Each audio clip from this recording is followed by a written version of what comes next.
everyone. Welcome to the PRELUDE Festival 2019 edition, Riotous Excursions. My name is David Bruin. I'm one of the co-curators of the festival this year. I'm Sanaz Ghajar. I'm the other co-curator. And this is our first work in progress block. It features 3 presentations of new and in-process work from lead artists including Sanaz, Cristina Pitter Serena Miller, and the trifecta of Bailey Williams, Derek Smith, and Alex Rodabaugh. These 3 performances will be presented one after the other. We'll have very brief transitions in between. We ask that you stay through the duration of the performances. It's less than 90 minutes, no intermission. What more can you ask for? And then there will be a moderated Q&A following the presentations. So thank you for coming. If you haven't already done so, please silence your noise-making devices. Invite Dionysus or the Duende or whatever undescribable experience you would like into the room and thank you for coming. Check out the program. Yes.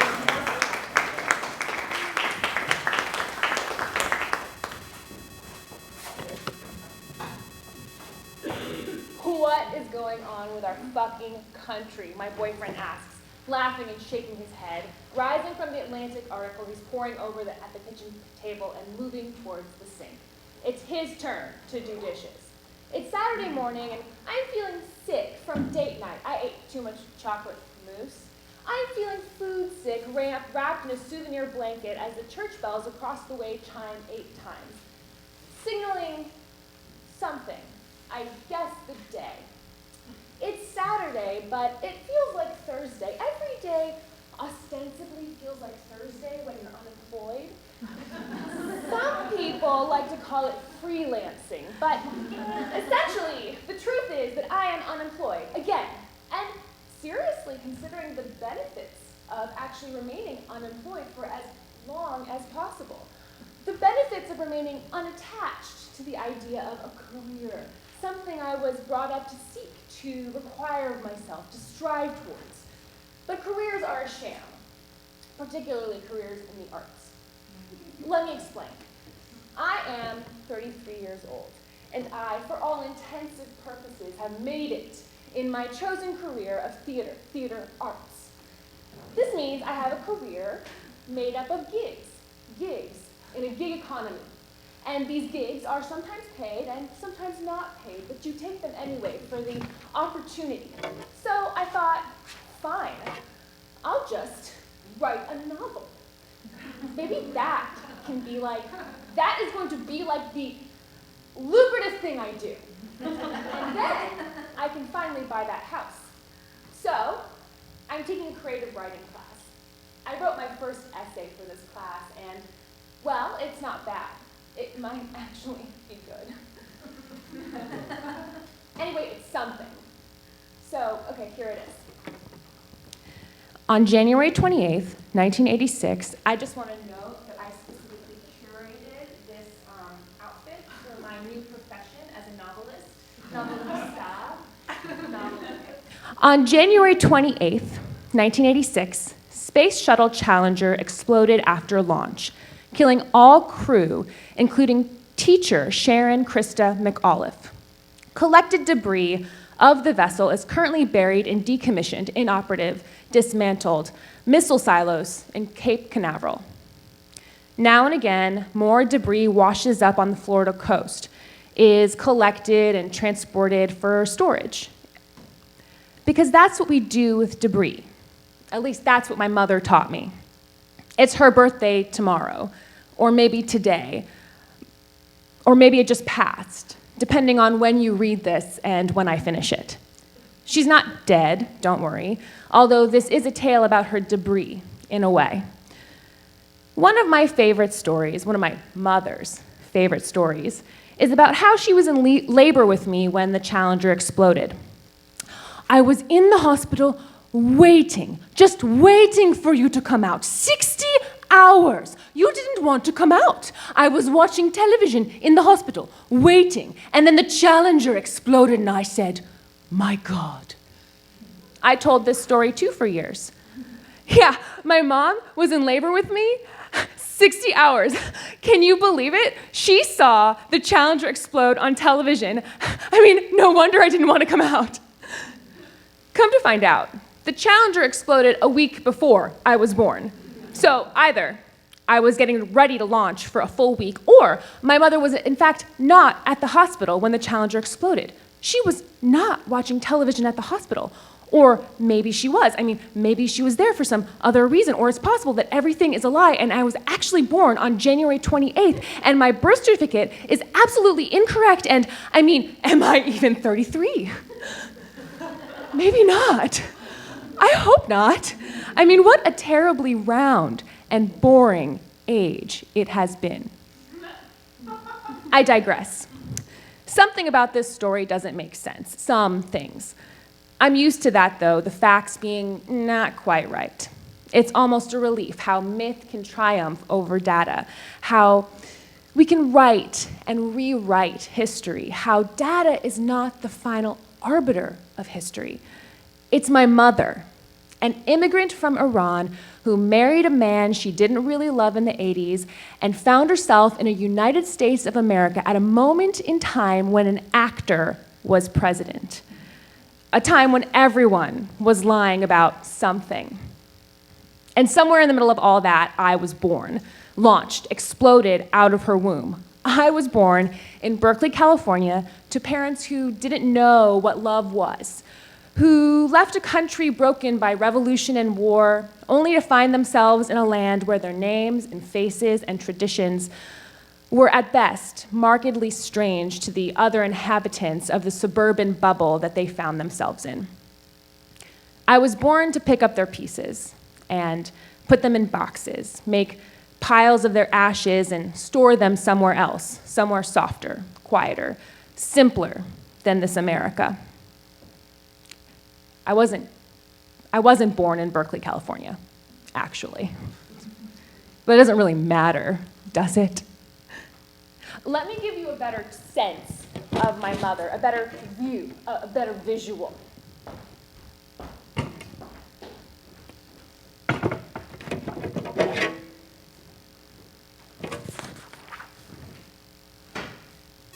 My mother, 9 years old. Note the curious head tilt, the look of quiet resistance, the loose grasp on wildflowers. It's like she's bored and she's tired, but she'll stand for you. She'll give you that much. And that is my grandfather with his arm around her. His eyes not directly looking at the camera. He never looks at the camera. Someone once told him it would be best for the photo, and so he never does it. I don't know who took this photo, but it's a fascinating photo, a very, very Diane Arbus, who, note, killed herself in 1971 by slashing her wrists with a razor. That's a running theme here. Women who kill themselves, women who are institutionalized, women who end up dying in car accidents. I'll let that sort of unfold from here moving forward, but I just wanted to note that because when I first started to write this and then rewrite it, I thought to myself, and then I decided to add a little anecdote about Diane Arbus, and I thought to myself, wouldn't it be funny if she fit the pattern for all of the women that I've researched for this? Women who I admire, women who I seek to emulate.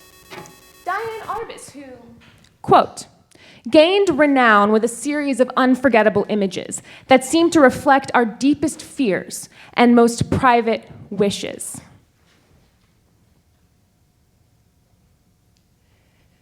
It's my mother's head tilt that really gets me. I'd like to focus on that in relationship to all the straight postures taken by the rest. That's her brothers, my uncles, her grandfather, my grandfather, and my grandmother, who I'd like to note that the pattern on her dress is hand-painted because my mother felt it important to tell me that, so I feel it's important to tell you that. It's the tilt, though. What is she thinking? Unforgettable images that seem to reflect our deepest fears and most private wishes. What did my mother wish for? What do mothers wish for before they are mothers?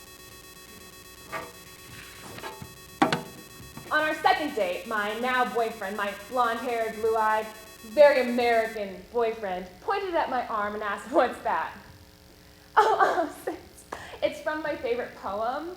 It's the last line from my favorite poem, Lady Lazarus. It's by Sylvia Plath. Sylvia Plath wrote it.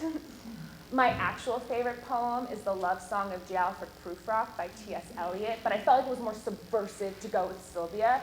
She killed herself by sticking her head in an oven. Out of the ash I rise with my red hair, and I eat men like air. It was winter, 2014, I think. I fell in love with a man, a boy, really, and for a short time, he fell in love with me.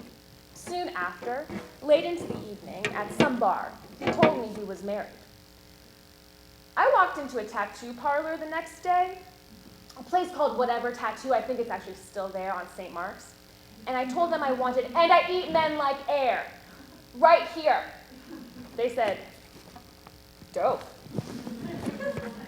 And now, Sylvia's fury, across my arm, her rage in my blood, her poetry permanent. Sylvia, who sat in her freezing flat, wide awake in the almost morning. Sylvia, writing at her kitchen table, her husband off with someone else. Sylvia in the middle of winter, her children asleep in another room, the milkman on his way. Sylvia, burning to win, hot with ambition, a performance, an icon. Sylvia Plath. My mother. Me. Sylvia, who hid her writing from her husband, Ted Hughes, who beat her into a miscarriage. Every woman adores a fascist, she wrote. Okay. Mussolini. Marinette. Ayn Rand. A fountainhead. Howard Rourke. Frank Lloyd Wright. Okay, me again. Queen of England. Oh, but the Queen of England as depicted on the Netflix series The Crown. Back to my mother. Okay, me. Different me. Fat me. One more time for the Queen of England. Also fatter. And back to Sylvia Plath. Sylvia Ray Rivera. Aunt Sylvia from season 2, episode 16 of The Facts of Life. Sylvia Fowler from The Women. By the time I was 10, I had seen The Women over 100 times. Yeah. New York City socialite Mary Haynes is the envy of all her friends. Happy marriage, adorable children, comfortable home. Then, one day, Sylvia Fowler discovers Mary's husband, Stephen Haynes, is sleeping with Crystal Allen, a shop girl at Saks. Sylvia arranges for Mary to hear the tale from a manicurist, and soon after, Mary confronts Crystal in a department store dressing room. Come in. I beg your pardon. I am Mrs. Stephen Haynes. Sorry, I don't think I know you. I believe it's my husband you know. Oh. So Stephen's told you? No, he's never mentioned it. Miss Allen, here's the blue leg. We'll show you all. Stay out of here. But I've known about you. Can we hold and take that back and start over? That'll be news to Stephen. Personally, I'm glad. One more time. It's important. Come in. There we go. I beg your pardon. I am Mrs. Stephen Haynes. Sorry, I don't think I know you. I believe it's my husband you know. Oh. So Stephen's told you? No, he's never mentioned it. Miss Allen, here's the blue leg. We'll show you all. Stay out of here. But I That'll be news to Stephen. Personally, I'm glad you know. I kept still because I knew it wouldn't take Stephen long to get fed up. Don't lay any bets on that, Mrs. Haynes. I'm not you. You've been seeing my daughter. That's what I've come in here to tell you. I won't have you coming near my daughter. You don't have to get hysterical about it. What do I care about your daughter? hearing about her. You won't have to hear about her anymore, because you and my husband aren't going on seeing each other. That's rather up to Stephen, don't you think? Completely. So you better start making other plans, Miss Allen. Listen, I'm taking my marching orders from Stephen. He seems to be satisfied with this arrangement. So don't force any issues unless you want to cause plenty of trouble. You've made it impossible for me to do anything else. Mary must decide. Does she keep silent and condone her husband's cheating ways or divorce him?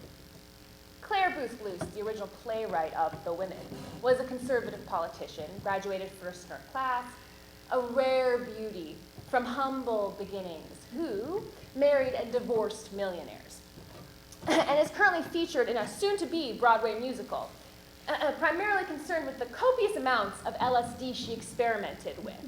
Actually, it's about Aldous Huxley and Cary Grant and Claire Booth Luce, who, quote, come together and under the influence of the drug take a trip and confront the mysteries of their lives and the world.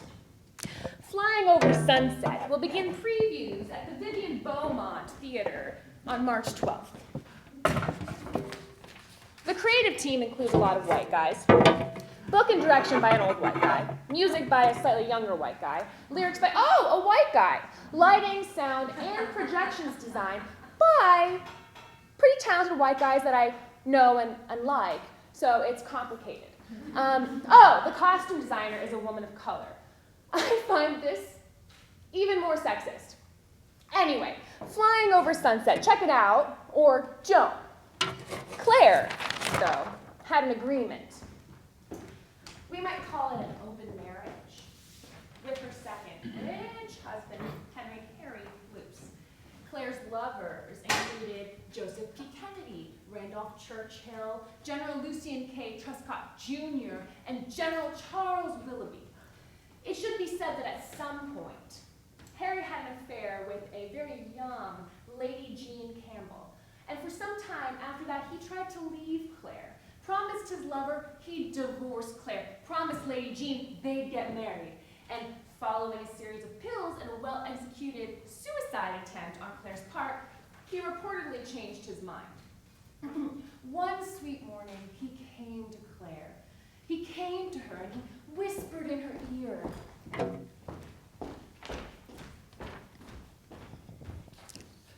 "It's God's will. You are the cross I have to bear." Yeah. Yes. So they stayed together. And he is remembered, and they are remembered, as one of the great power couples of American history. Claire was inducted into the Women's Hall of Fame in 2017. You know, I was at the White House with Franklin Roosevelt, you know, and he said to me, "Claire, if only I could think of a way to try to explain our great country, what I am doing, if only I could think of some phrase which would sum it all up." I said, "Franklin, my dear Mr. President, what about using the term a New Deal?" I was in London during the Blitz with dear Winston Churchill, you know, and the bombs started falling, and Winston and I were at the Savoy. Winston said, "The British people have such guts, Claire. If only I could think of a way to describe their struggle." And I said, "How about blood, sweat, and tears?" Near the end of her life, Claire sat sobbing on the grounds of the Kampala State in Hawaii, holding a tiny wooden shoe. Her daughter Anne's old tiny wooden shoe. Anne died in a car accident some years prior.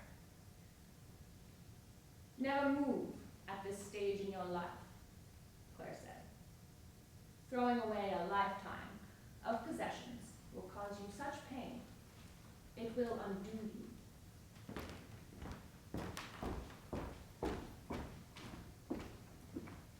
Last year, right around now, I got a call from Manhattan Mini Storage.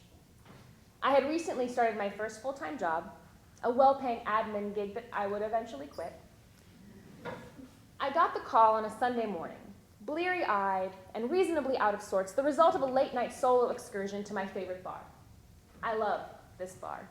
It's the kind of bar where you can show up alone, already drunk, at 3 in the morning, and maybe it's just you and the bartender in the bar back, and maybe they're trying to close, but they're happy to see you. And sure, they'll put on talking heads, and yes, they'll let you do a lyrical, improvisational movement piece all around the empty bar as they turn on the lights and lock up the liquor, and oh wait, before you go, one last shot, one last cheers good night. Hi, this is Manhattan Mini Storage, says the young man on the other end of the line. Is this? I can feel him searching for a way forward and save him the trouble by saying, Sanaz. Yeah, that's me. Great. Good morning. How are you? I'm fine, I reply. Great. I'm calling because we have you listed as the emergency contact for another pause. Sitare. Yeah. That's my mom. Yeah. Oh, great. Okay. Well, she's late on her payments, and my head is quietly pounding now. I can sense all too well the clumsy whispers of a hangover creeping up on me like a mediocre lover, like one of those lovers you meet on Tinder, the kind you meet with the express goal of a drunk fuck, the kind you politely take to coffee the next day with the dual interest of getting on with your day and getting them out of your house, before they get the impression that this could be anything more than a shameful 8-hour chapter in your life, a chapter that will not be recorded in your Google Cal. Listen, I'm not trying to be rude, but what exactly do you want from me here? I ask, sitting up, blinking my eyes open and closed several times, unsticking my eyelashes from each other, rubbing off chunks of glitter and mascara.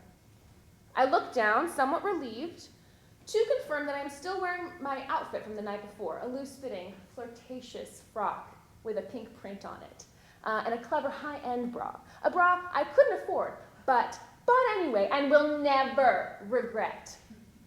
I scan my tiny bedroom in my tiny Brooklyn apartment, trying to retrace the fits from my late night stumble home. Honestly, I am so hungover.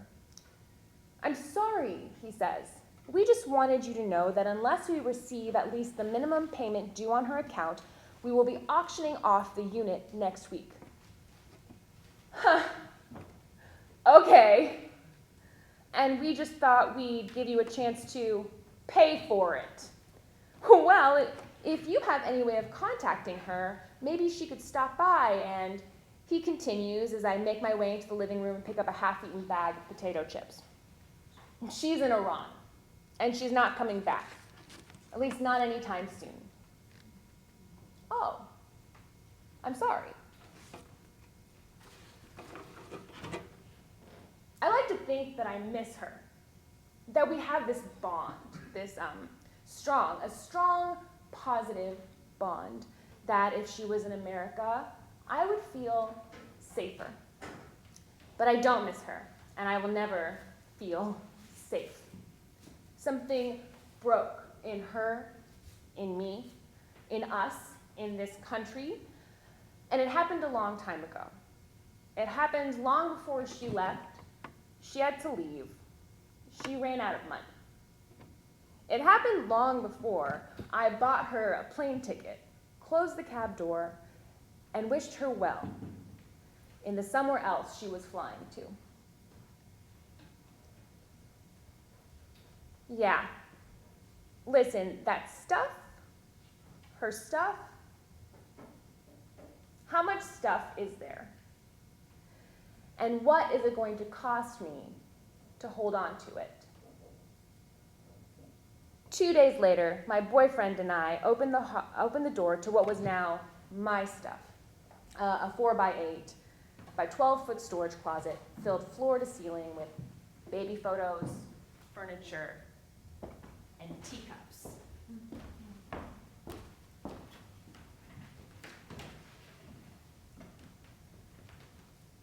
On March 30th, 1969, the year of Woodstock, the Apollo moon landing, and the Manson murders, they came to bury Caesar by by they, I mean Shah Mohammad Reza Pahlavi and President Richard Nixon. And by Caesar, I mean Eisenhower. My mother was 7 years old, and in 9 months, Henry Clark's portfolio, shot in Iran, Fashions in the Persian Blue Gardens of the Sun, would come out in Vogue.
A ritual, a dissection, a learning. Today's discussion is on cracking open. Cracking being an adjective meaning excellent or fast and exciting. For example, a cracking good story, if you're British. Open also being an adjective meaning allowing access, passage, or a view through an empty space, not closed or blocked. For example, of the mouth or eyes with lips and lids parted. It could also mean exposed to air or view, or freely available, unrestricted, accessible, or not concealing one's emotions or feelings, frank and communicative. We are cracking open. Orpheus Rising.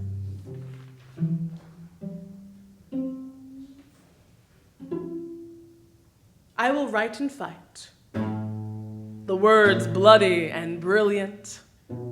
My dear, please come home.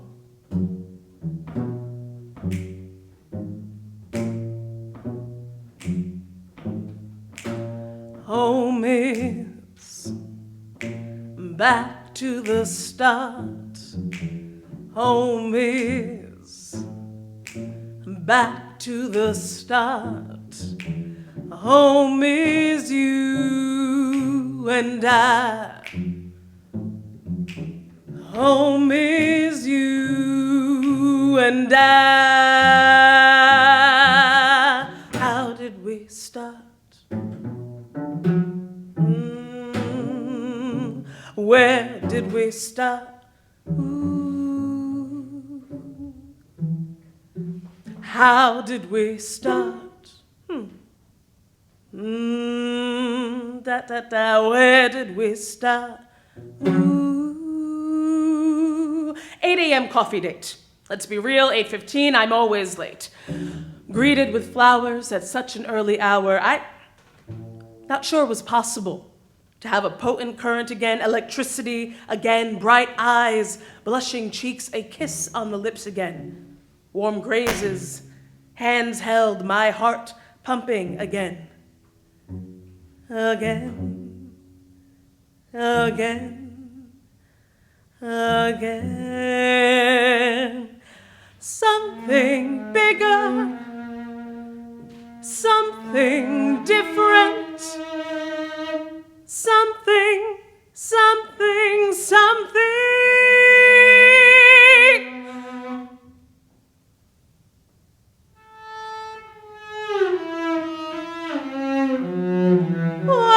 makes this? What makes us something different and something bigger than before? While fear is a funny figure knocking at our door,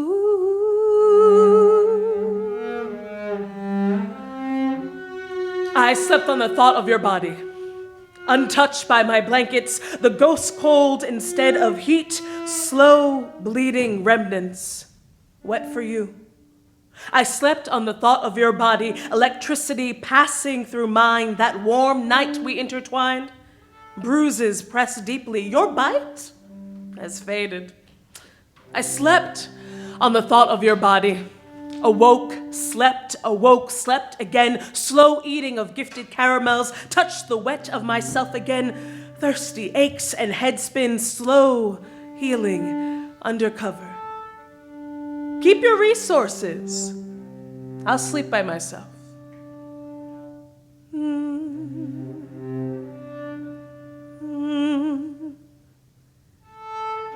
My threadbare gray sweater, blue leopard lining hoodie, worn thin over the past few years, the past 9 years. In the pile of soon-to-be discarded donations, too lazy to patch the holes, sew up the seams. Despite loving it so much, better to let things go. Someone else will fix it. I barely use it anymore. Your gray sweater reminded me of it. Frayed edges of the sleeves, the warm top layer against winter. Red shirt with a white collar underneath. Funny how I wanted to mend yours, but not mine. Silly post-break observations. I started wearing mine last week. Remedies with needle and thread. Heartstrings pulled back together as per your recommendation. Despite your deviation, I want you to bring me flowers again.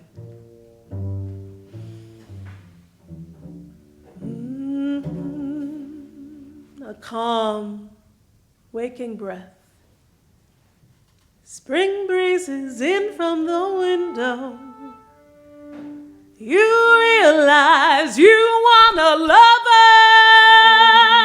lover who will reach into the depths of your warm, wild wet, anoint themselves with the taste of iron, a virtue wickedly holy with your grace, soothing tricky doubts with their kisses and fingers, pressing, pulling, come hither, bodies bound in sweat and heat, honoring a cycle of death, while rebirthing in your sheets.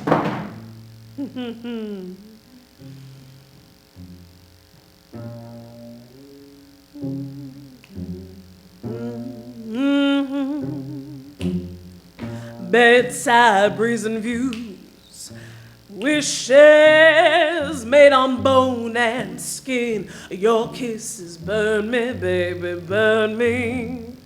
Blood spells and bruises cast in bed. On kissed skin, graced in moonlight,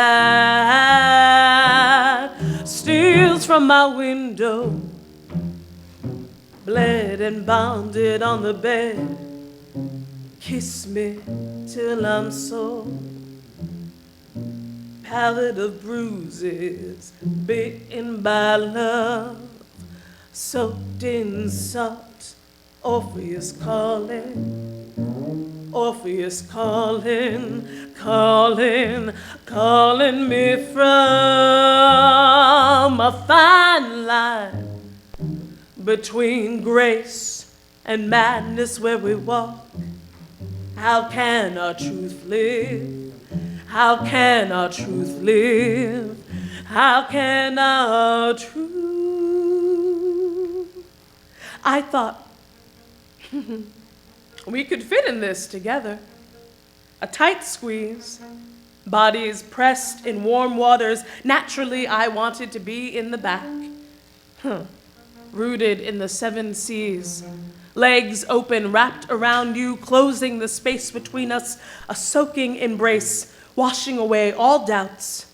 With electric skin upon electric skin, your salt lingers on my lips still. my tub overrun with fear spilled incessantly. Do you remember how I taste? Can you block that out? I hope it burns. The sun setting down, painting the sky into a glorious rainbow. I wish you were here.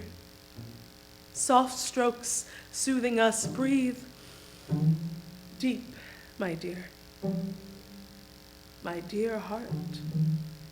The moon floats up, a sliver of silver light, shining, majestic light.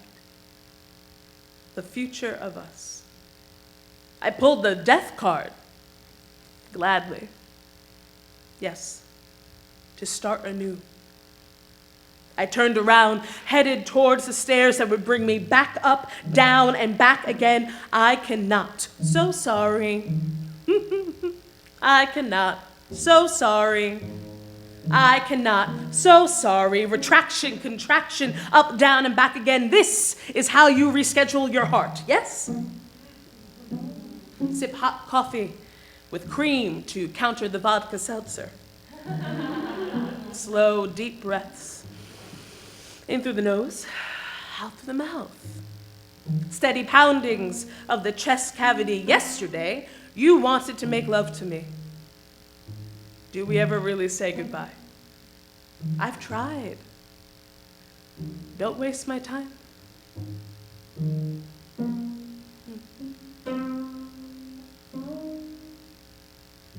What a never love. Pause, unsteady, trickling. Pause, unsteady, trickling. Fill me up again. How do you drink this love? How do you drink this love? How do you drink this? I never thought I would have the privilege, inhaling the remnants of a lover's scent pressed into cool linens from nights passing, pining into dawn's slow rising, rain breaking through the thick heat. What are you made of, my dear? Sweet musk sweat and crisp white linens, white wine, peppered tobacco, and skin soaked in sun, freshly cut stems of no particular plant, raw soap suds and springful breezes, salt-soaked beechwood washed up, refrains of small fires in the sand.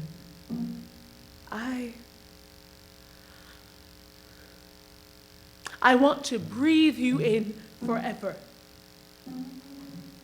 Listen to the ocean sway. You, just like the sea, bearing water that soothes me, also flood my heart. Strange entanglements. This was our ravaging ardor, ill-timed with harsh winds, laid down to let go. Sadness lives in the belly, swollen with lost fruit, flowers for mourning, the haunted caves in your chest, echoing their voice. I made a promise, keep coming back to yourself, tend to your garden, slowly sip water, stretch your arms wide, fingers spread, strong steps in the sun. This doesn't negate the ache I feel with your name fading from my mouth.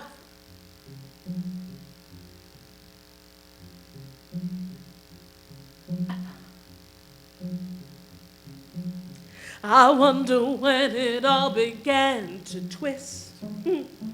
I wonder when it all began to sour. I wonder when it all began to change.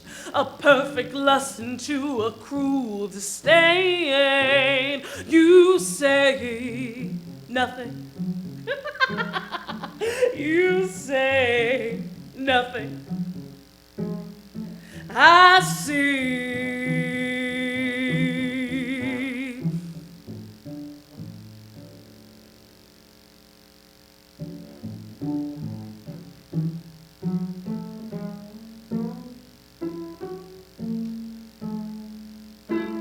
The ghost of a hand, firm, warm, gentle over mine, saying, make me yours. Saying, make me yours. You used to say, make me yours. The turning revealed diametrically opposed brutal truths of love. Sentimental moods, I've got to see you again. Creases smooth with heat, flowering stones, water bearer pouring out a steady current. Clear and untainted. I remember it so well. Your mouth pressed to mine. I remember when flowers were your first language. Lilies from your lips. Lilies from your lips. Lilies from your lips.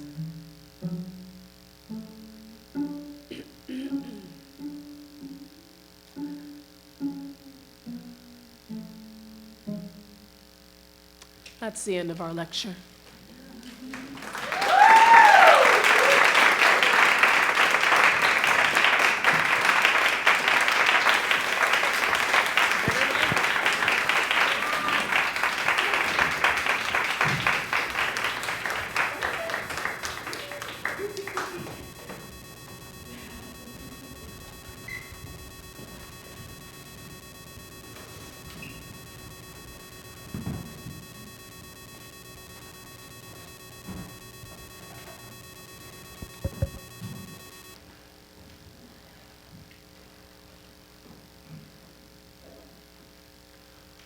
My baloney has a first name. Hi. It's Oscar. Hi. My baloney has a second name. It's Mayer. Oh, I love to eat it every day. And if you ask me why, I'll say, you might recognize those lyrics from a song that was originally in a commercial that many of you might remember from the annals of your childhood. But for me, those lyrics mean something a little bit more. I want to tell you a story, but first, I want to introduce you to someone.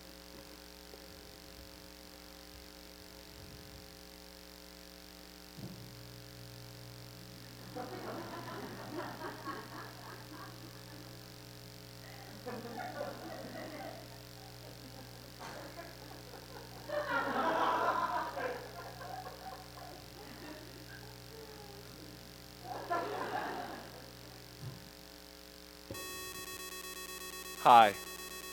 I'm Derek Smith.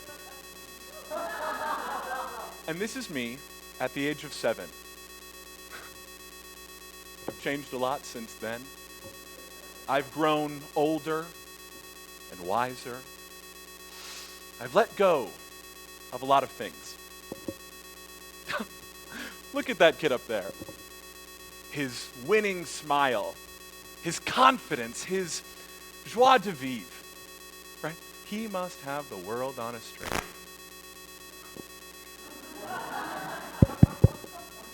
You might think so. But in reality, the truth is a bit more complex.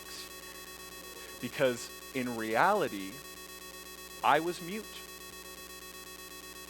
I couldn't speak. Doctors saw me, they had no explanation. Perfectly healthy, strong vocal cords.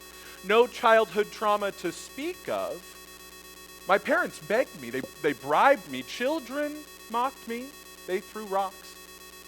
And I had no childhood friends except for my mother's third dog, Sweeney Todd.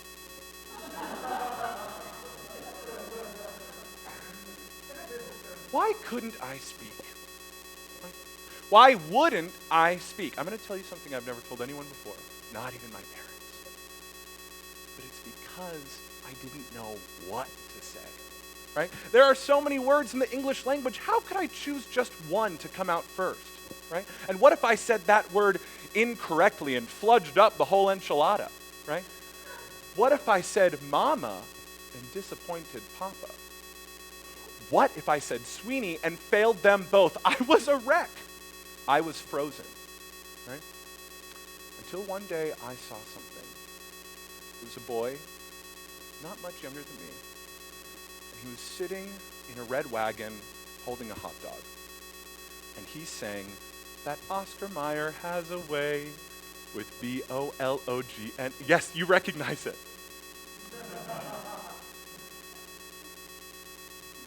That night, over pasta, ironically,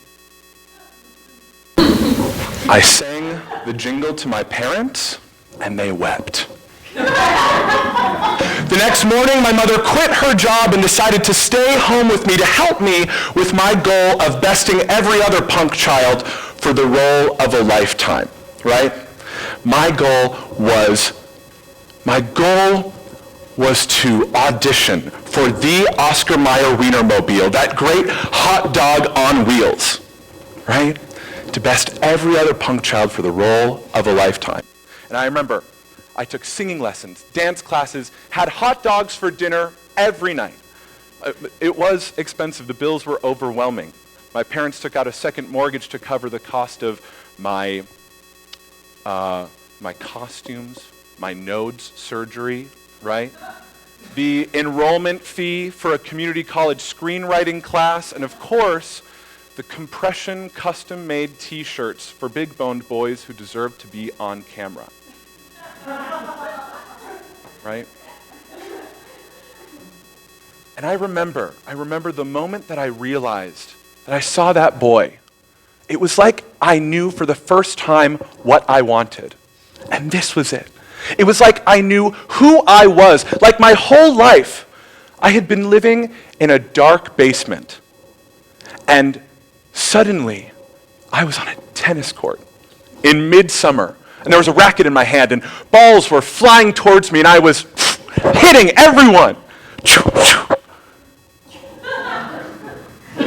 Then, finally, the time came. The Oscar Mayer Wienermobile was set to roll into the parking lot of the Ralph's grocery store in my neighborhood.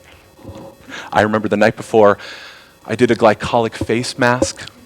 I put on some moisturizer, and I took a melatonin to fall into a deep, dreamless slumber, certain that the next day I would step into my new life, right? My dream destiny.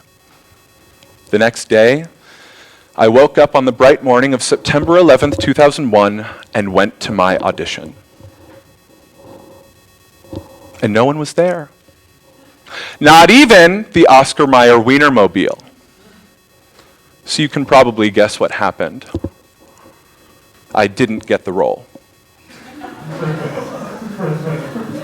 Even after all of the hard work and preparation, even after the feeling of destiny and rightness, I didn't get it.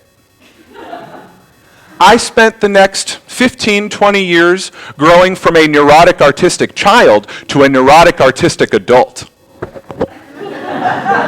Right? Many of you here probably know the old tale, right? Move to New York.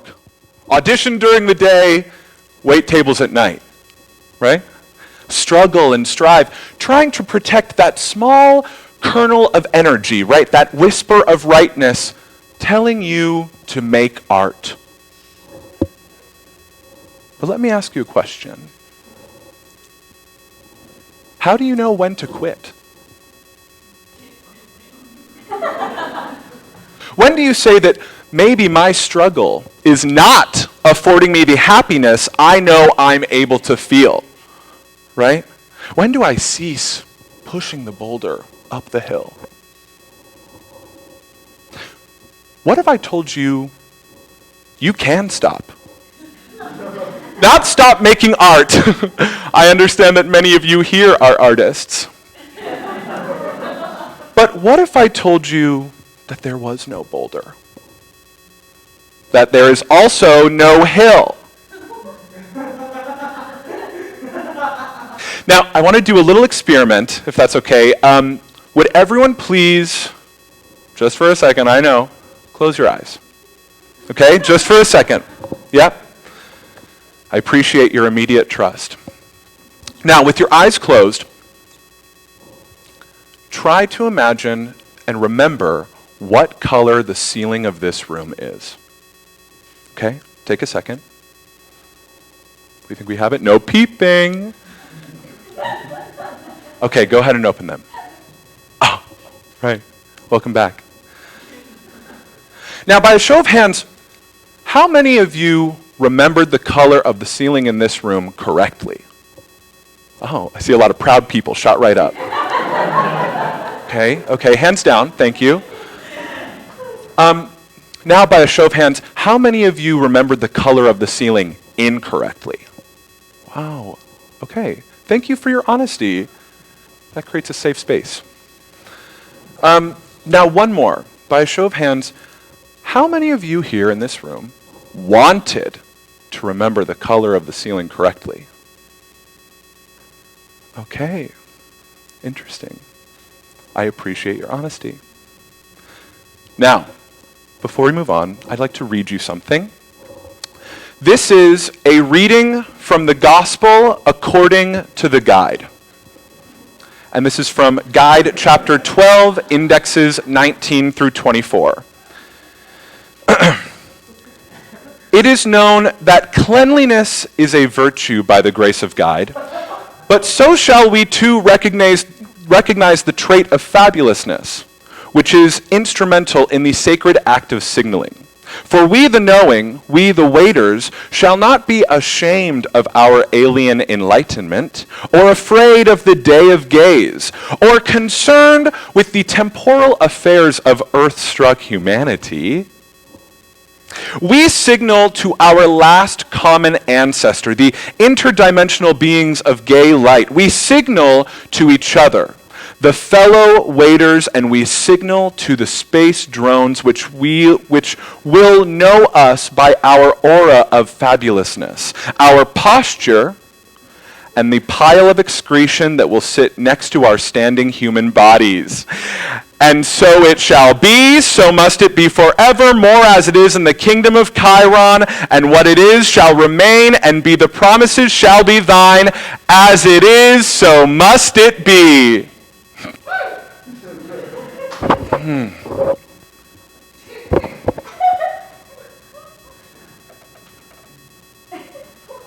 This world is very confusing. You are told to reach for the stars. But that's a terrible set of instructions, isn't it? Right? Right? Reach for the stars? Those are billions of miles away. At best, I'll be able to touch my ceiling. And how painful it is, right? Trying to make our bodies perform tasks that hurt. I'm here to tell you that you have been victim to a decades-long conspiracy that has stressed you into sickness and convinced you that to move forward through time is to progress up a ladder. And the closer to the top you get to that ladder, the smaller it gets, the more people you're going to have to shove off of it. Right? You're overscheduled. You're overworked. And you're trying to wrestle your life into something that makes you feel good. Right? Into something that approximates happiness. Of course you want control, to know, because you're anxious about your future. Yes, thank you. You're anxious about the future in general. Guess what? The oceans are dying. The air is thinning. Water is getting scarce. The rich are hoarding our resources, and tick-tock, tick-tock, the climate change oven is counting down to its final minutes. Right? Now, I'm going to tell you something that many of you are going to scoff at, and that's okay. But many of us are going through lives, walking through, doing things that are in direct contradiction with what we know to be true. Right? I do it too. I know vaping is going to popcorn my lungs. But guess what? There's a vape in my underwear right now. Right? Right? We know capitalism is evil. Right? That guy over there is vying for a promotion. Right? We know Earth planet is only going to be habitable to human beings for less than 100 of years, right? Less than 100 years. She's saving money in a 401k. Why?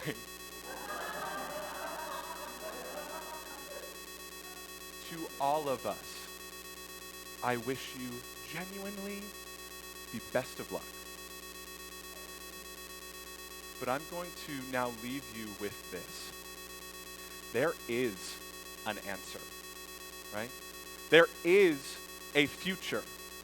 And that future is beautiful. You can see the world through crystal clarity. You can love yourself, right? You can exist in a body free of shame. And you can make art without expectation. Now, I'd like to introduce you to someone who is very, very special, a dear friend of mine. Oh, Galaxia!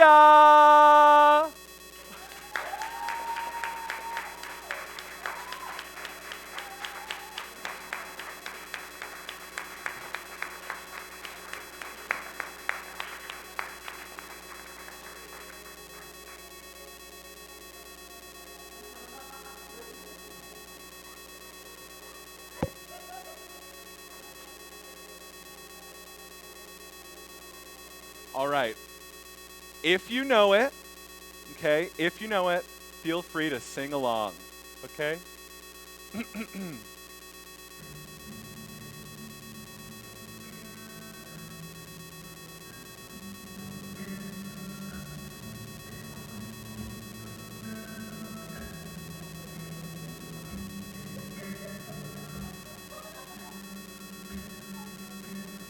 we want to start it again?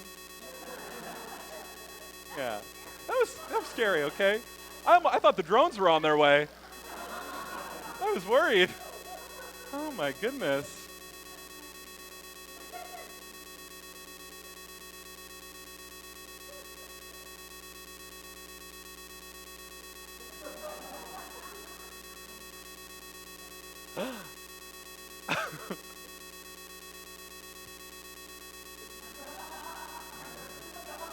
Yeah, good idea. For what it's worth, I'm saving in a 401k too. We're ready? Go ahead for guitar lessons. Again, sing along if you know it. Feel free.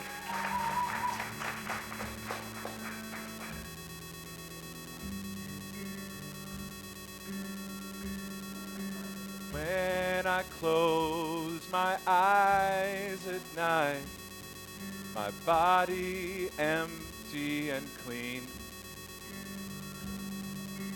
There are dim and distant lights, and I see a far off beam, a hum of the sky makes a fissure in the night. And we know we'll soon be home because the drones, because the drones, because the drones, we're ready drones, because the drones, those gorgeous drones, they're coming drones, we're ready, drones. Straight beings rage. Straight beings rage on and kill our Earth planet, but we'll be gone before they hear.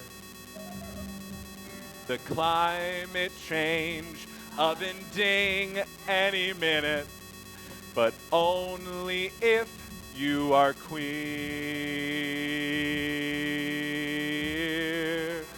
Because the drones, because the drones, because the drones, we're ready, drones. Because the drones, those gorgeous drones, becoming drones, we're ready, drones.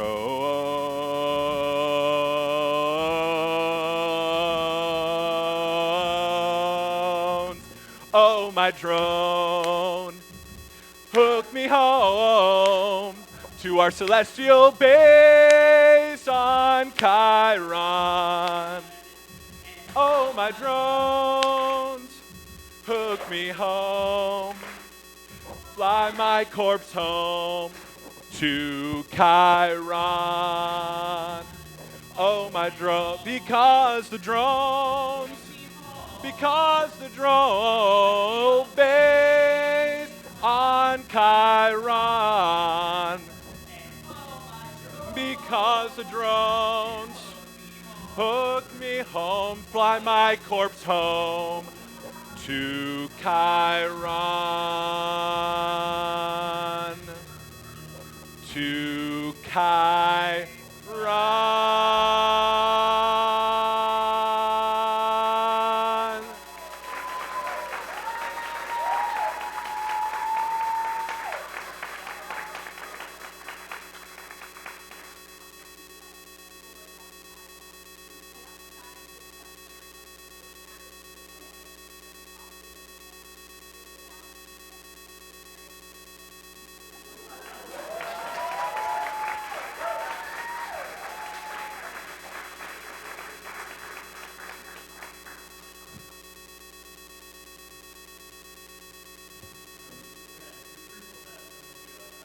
Okay, some minor revisions were made today. Some minor revisions. I know.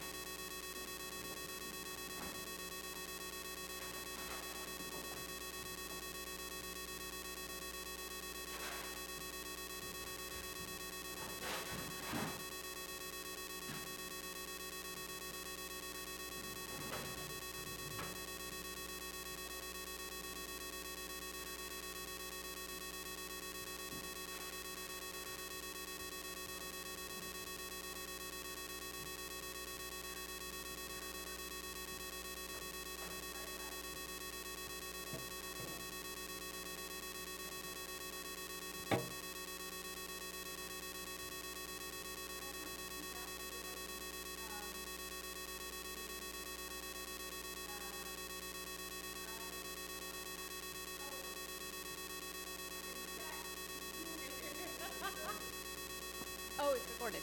Okay, great. Hi, I'm Deepsika Deeps. I am a level 2 PhD student at the CUNY Graduate Center and also a faculty of design at Hunter College. So it was really wonderful to see this work.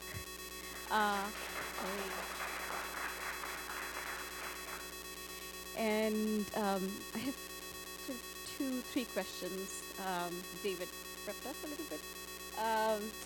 So I have a more profound question, but then I have a sort of simpler question. And one thing that sort of emerged as I was seeing the 3 pieces was this idea of objects and memories around objects. And all 3 of you were doing that in some way. Like Sanaz was talking about her mother and the teacups or the painted dresses, and your work was dealing with flowers and coffee. And, but objects sort of help us hold on to memories in wonderful ways, right? And then the bologna and there were so many objects in your piece. So I want you to sort of talk a little bit about that. Sure. Hi.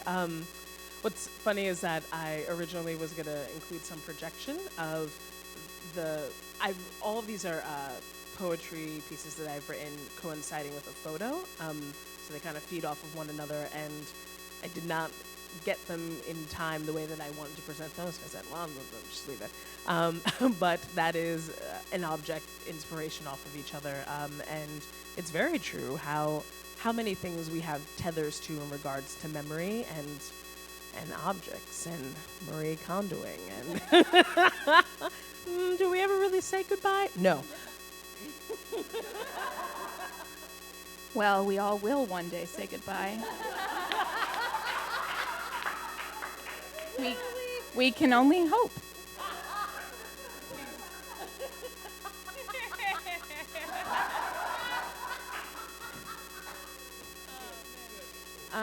Yeah, all of the projections of images that were in my piece are from the storage unit that I cleaned out with my mother's things in it, which is how I found the photo of her in the first place.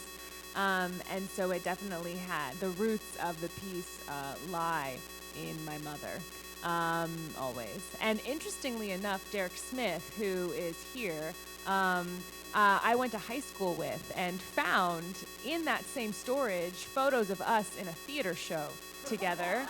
And so today just feels like coming full circle. So. I want to have you guys talk a little bit about memory around the object. You sort of okay. So I guess what is interesting to me about memory is that I read somewhere that the things that stick most in your mind are the bad things. Like, because they're just so ripe, like they're the things you definitely remember. And so a lot of the things that I remember from my childhood are not that great. But what was really interesting, but there was a lot of other stuff that was good. But I just don't have a strong memory tied to it. But there's something about the way that photos bring back like innocence, and I think particularly there's so much that I love about my mother and so much that drives me crazy. And there was this, it's easy to just remember all of the negative stuff until you see these like childhood photos of her, and then of like her and us together. So I think like objects for me are a way to preserve the good.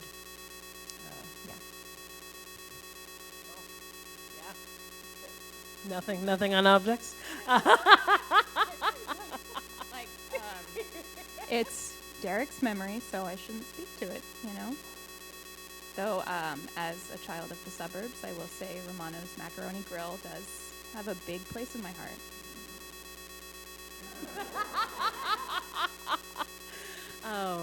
Yeah. So I recently purged a lot of my life this summer. I moved out of an apartment of 9 years and went, time to be nomadic. Get rid of this, sell this. Put all your clothes into one bag and everything else into a tiny storage unit. And in the process of doing that, purging all these objects, where it's like, oh, I love you so much and I don't need you. If everything burned down right now, I wouldn't care. I would care for 5 seconds and then let it be. But even so, like I don't know, my memory works like a film reel, and everything is kind of pressed in, every object, scent, music especially, and good and bad. Perhaps it's the bittersweetness. And so I see these objects with such clarity and can love them and let go. But also I'm a bit of a masochist, and I go, let's dig these up real nice. Make some art out of it. But there's healing in the art. It feels like even though we never quite outgrow the teacups, or let they stir up something for making art, right? Yeah. Talking of making art, I have a question for you, Cristina. Your piece felt like the three elements: poetry, the sung parts, songs, and the cello were so beautifully molded together. Thank you. How did Was that an organic process, or? Yeah, a bit. Serena and I, unfortunately, Serena Miller was on the cello, and she's a wonderful collaborator of mine. She had to run, but she gives her regards. And we were just talking in the dressing room how we're creating a different medium of sorts to, yes, storytelling. I think storytelling's at the root of everything that we do, and we have different vessels for it. But yeah, finding something that is a true partnership, that's not just, I play, you sing, and finding the balance in that and daring to do something new that doesn't fit into a construct, but can help explore other ways that we move through the world. So that it kind of happened that way. I was really fascinated in melding what I love in storytelling as a performer, that I do music, but I'm not like a musical theater person, nor am I in a band, but I want to create stuff. And so it just really melded together, and it's gonna be great. We live in the in-between world between a podcast and an EP, something like that. And so we're working on developing Cracking Open as like the foundation, and then each thing tackling a different relationship. So Orpheus Rising is one. Oneda is the next one I'm working on, about my mother and my grandmother and matriarchal trauma, and so on and so forth. Yeah, it happened like that. Did you know her work before? So did you approach her, or? Yeah, we had connected over Big Green Theater with Bushwick Star, the Superhero Clubhouse. There we are. Is their full name, and she was acting and playing in that as well, and we just vibed right away. I was like, great, I'm doing this thing. You wanna play and see what we cook up? And here we are. And talking of storytelling, all three of your work was dealing with storytelling and autobiographical voice in some way, right? Yeah. How are we doing on time here? Okay. Yes. So Derek told a story that is sort of real. And I guess we were trying to play a little bit with the intersection of TED Talks and church services to see if we could make something both stupid and true.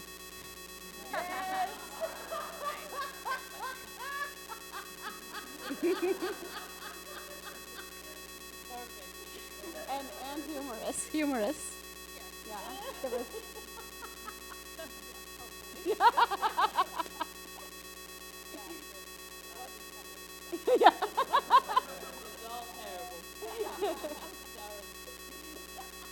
And I just have to say, like, randomly, just to say, I thought the way that you brought in the date of September 11th in relationship to, like, that specific storyline, I was not offended. And I don't know how you did it, but it was something about the way you wrote it. And like, and because it also, it was just like you brought up all these really important points, but not by trying to solve them, which is hard to do. I mean, you did give us a solution, which was great. Just in terms of storytelling, I'm still trying to figure out what I'm doing. I think it's probably, it could be performance, but it could also be just text. And so this was for me an experiment in what it looks like when it's said out loud. And I don't know yet how I feel about it. So. So I'm curious where you are in the process. You sort of got into it a little bit, and then the same for you and for Cristina. Where you are in the process and where you see it next. What kind of funding in the capitalist world do you think would help, or like what production level are you looking at next? The guide was channeled to the guide in 2015 and exists as a PDF that you can access by scanning a portion of one of these things. And so we would like to have a series of meetings to keep people abreast of the updates. And I think the first of those meetings will hopefully happen this winter at a location that I cannot disclose because nothing has been signed. So soon there will be more information. You can go to www.gaylaxia, and that's Gaylaxia with 3 X's, .guide.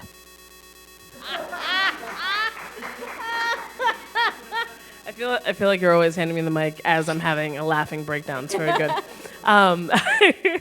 As I mentioned earlier, Serena and I are taking Cracking Open as like the base, and then each thing will have a different series. And our dream is to have a house band. I was fortunate to perform at the New Eurekan earlier this summer, and I've always like played with poetry and music. And there was a full band, and I had sent them a couple just like quick recordings of some of the poetry I was going to do, and we just vibed, and it exploded into songs and music, and it was amazing. And I want to be able to have that trust with musicians that I love and admire and want to propel their work, and have that as like the base, and record some ish, and it'll be good. Yeah. So we'll move. There'll still be like solo elements between Serena and I, but I think house band is what we're looking at, and then exploring what this kind of narrative of storytelling could be. Right. And you have a bunch of others coming up, right? And do you think those... Yeah. Oh, wait, me? Do I have things going? Don't you have a... What do I have? I have a lot of things happening. Okay. No, a storytelling series. Wow, my mind just went blank. I don't have a storytelling series going on right now, but eventually. Eventually for it. And yeah, I'm in the jazz singer right now. Yeah. There's a person in the audience who might have assistant directed on the jazz singer happening at Abrams Arts right now. And yeah, it's beautiful to have an opportunity to develop this. And it was first done at Exponential Festival this winter, which is another beautiful opportunity to just work on things and see where it will be. And it was very ritualistic, and then it turned into a lecture. And yeah, exploring where we can learn and expand upon these vessels of storytelling. Wonderful. I'm going to open it up to the audience if any of you have any questions. And I'll bring the mic around for questions, because we're recording for prosperity, or at least whatever's left of the next 100 years. So. Truly. Hello. I have a question for you, and you touched on this already. Can you speak a little bit further about your devising process and how music is informing your writing and how writing is informing the music? Yeah. All of the poetry was written from inspiration, not only from a feeling, but a photo I had taken, and they fed off of each other. And I always have music running in my head. Like, I'll sing a little medley recorded, like, oh, maybe that will be a song later. And finally started putting together the threads of it and trusting it. Isn't that the biggest thing? Oh, trust that this could be something, and I could work on it, and it won't be crap. And then having Serena jump in and see where she vibes. It's like, oh, I hear it this way. What does this bring up for you? And a literal just back and forth of, oh, okay, this sounds good. Let's try it this way. Again, and a lot of call and response, and then settling like, great, this is the sound I'm going for. Let's play with this. Even earlier in tech, we were changing things, and small things that could be inconsequential, but were big for us that we hadn't realized. And yeah, being able to just take a leap of faith and see what sticks, what doesn't, and not being precious about it. Yeah. Any other questions? Going once. Silence. That was a bad omen. I just killed the vibe. Going twice. All right, let's give a huge hand for these artists and for everyone else listening.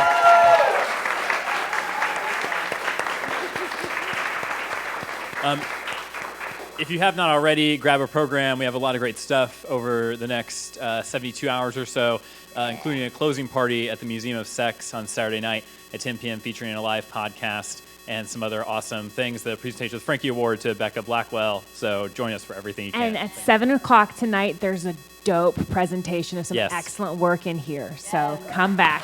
Come back. Thank you.